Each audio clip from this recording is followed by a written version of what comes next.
How to install Python on Windows PC. To install Python on Windows, follow these steps. Download Python.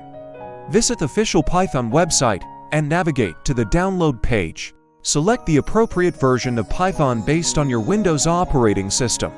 Click the download button and wait for the download to complete. Run the installer. Once downloaded, run the Python installer by double-clicking on the downloaded file. Follow the on-screen instructions to proceed with the installation. Verify installation. To verify that Python is installed correctly, open a command prompt and type Python v. You should see the installed Python version displayed. Remember to add Python to the path when prompted during installation.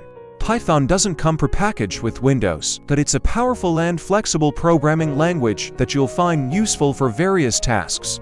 If you're new to Python, I recommend using Python 3, as it's the latest and most widely used version.